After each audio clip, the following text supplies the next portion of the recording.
Last week was a mixed bag for the KTRU sports predictors.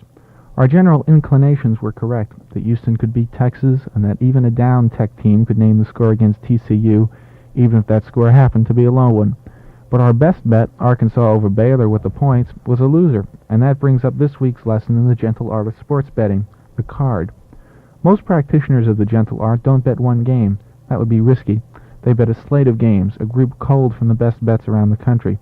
This way, their bad instincts on one game can be offset by the cold cash of victory on the others. The chips in sports betting, as in any gambling art, are dollars, and your job is to amass them in as great a quantity as possible. This week, then, let's devise a card that might work. I say might work because we'll only be using Southwest Conference games, and you're with KTRU Sports Predictors. You can look for mistaken spreads elsewhere if you like and better my results, but for openers, let's look at Jimmy the Greek's line. For example, he has Baylor by 10 here at Rice Stadium. Here you place your money on Rice, not necessarily to win, but to at least beat that spread. Baylor is out of their goal structure, a shot at the conference title. They should be down after a strong game against Arkansas, and Rice will be playing for the private school championship. Next, Texas A&M and Arkansas are rated as even at Little Rock.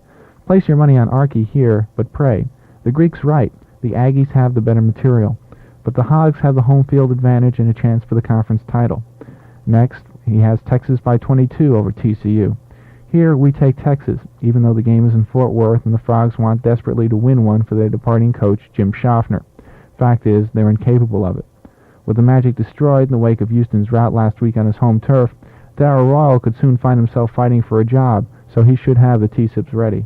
But remember, you have to give TCU 22 points in order to win that bet.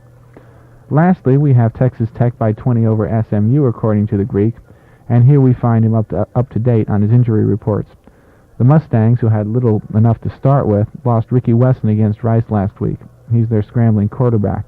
So you go with Tech, in spite of Ron Meyer's miracle coaching, and give him the 20 points to play with.